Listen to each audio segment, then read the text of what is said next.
Hi, it's Terrie Carr, and you are inside DHA's Box of Rock, where we get you up close and personal with your favorite rockers. It's the year-end holiday edition, and I'm joined by WDHA Box of Rock producer extraordinaire, the one and only Lacey Brock. You did such a great job this year, Lacey. Oh, thank you so much. I had a great year. And we had so many great artists. Lacey and I compiled a bunch of our favorites. Let's take a look at the Box of Rock year-end 2012. So this must be a really satisfying time for you, too, as an artist. I mean, you've been in amazing bands. You're able to put out solo stuff. You can sort of play with whoever you want these days. Do you feel like you're at a really satisfying point in your career? I'm definitely having a really good time right now. You know, sort of working at my pace, which is breakneck speed, and doing a lot of stuff at once, which for some reason I seem to thrive on. And everything's going really well, so yeah, I cannot complain. So when you put together All I Was, you decided, you know what, I'm going out, I'm going to be the singer for this band. So what is that like for you now? You sort of move from one side of the stage to the middle of the stage, and the crowd, you know, look, every band, the crowd is focused on the guy, the front man. What has that been like for you? I was nervous about it at first because I'm always on stage left, and you know, the attention's on you every now and then, but most of the time, like you said, it's on the singer. And when I did my first show, it was the very first time I was in the center of the stage, and I had my amps so far away from me, and it sounded so different, but it felt comfortable, you know. With when you're singing and playing guitar, you've always got something going on to keep your mind busy, so you don't have time to think about being nervous. So we got a lot of things to look forward to. We're still basking in the glow of the new Stained record. We've got the Mass Chaos tour, and we've got this new solo record, which I actually thought was going to be an extension of Townline, but it's not. It's going to be a whole... It started out that way. I was going to record 5 more songs and just kind of put the 2 songs together and make one full length out of it. And then I went into the studio, and the next thing you know, we had recorded 10 new songs, so there was really no need to do that. Congratulations on an amazing second record, Strange Case Of. Did you feel the pressure going into the studio a little? A little bit. I mean, it is true. You know, you have your whole life to write your first record, and then you have a few months to write your second one. And you know, a lot of we had a deadline this time, which the first record we didn't have a deadline. We ended up spending literally a total of 19 months on the last record, and this one we spent a few months, like literally a summer, you know, and it's interesting because like songs on our first record, like It's Not You and Familiar Taste of Poison, were like 7 years old by the time they actually got onto a record. So with this one, we really had to kind of dig deeper and pull out all the stops. And you know, luckily I have some extremely supportive guys in my band that basically said, you know what, whatever you want to write about, don't worry about us or whether we have to sing the backing vocals, just just do your thing. And I did. Of course, then the floodgates open, and we have this very strange record. Tell me a little bit about Slide for you. You were inspired by somebody that we all have known and loved for so many years. Well, I was actually showed how to play slide guitar by a guy named Dwayne Allman from the Allman Brothers, and he was by far the best slide guitar player, if not the best guitar player in Florida, maybe the Southeast.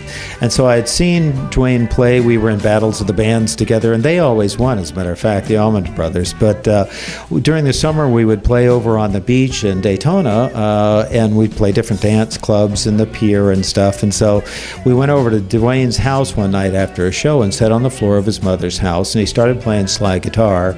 So I said, you've got to show me how to do that. And so he showed me how to tune the guitar to play slide guitar and use a Chorus Eaton bottle on my finger to play slide. And basically everything I know about slide guitar I learned from Dwayne. Tell me, what was your sort of award-winning question that you would like to ask the guys in Chickenfoot? Okay, my question was, what are the feelings of being labeled a supergroup, or you're just a bunch of guys that like to jam and make good rock music? Mike is the answer to that. Mike is the answer to that. I am? The answer is Mike.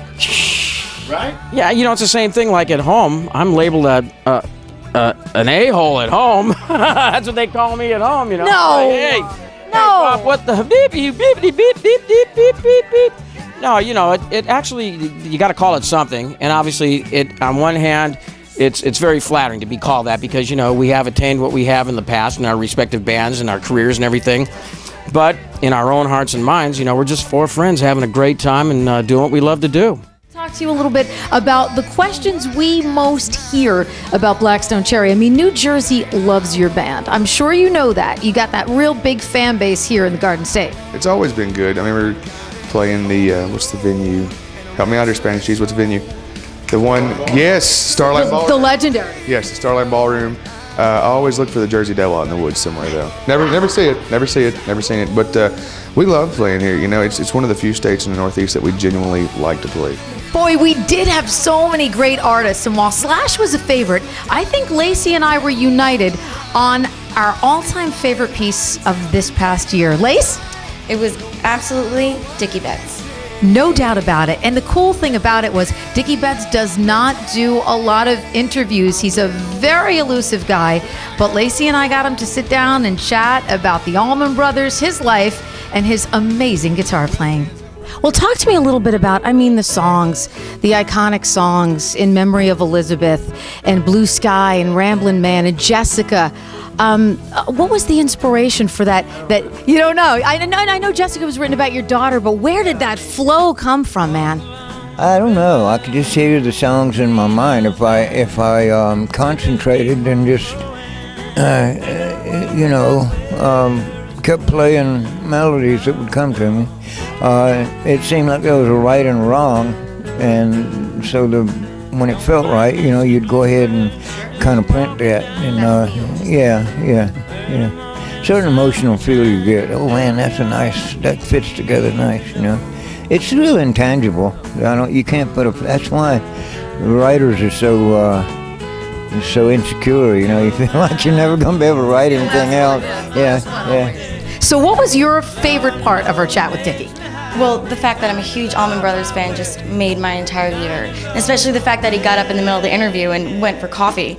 That was freaking ridiculous. That was my favorite part too. Dickie just decided he needed a cup of coffee and then he would come back and talk to us. So much fun. I want to thank all of our great artists for stopping by the box this year, all of our record label friends who made it happen too, and we've got a great 2013 lined up. You know who's coming up? No, who's coming up? We're going to have visits from Hart, Papa Roach, Corey Taylor and Stone Sour, and Leonard Skinner, just to name a few. Lacey, you did a tremendous job this year. Thank you so much. Thank you so much. And from us at WDHA's Box of Rock, of course, we say, Happy Holidays!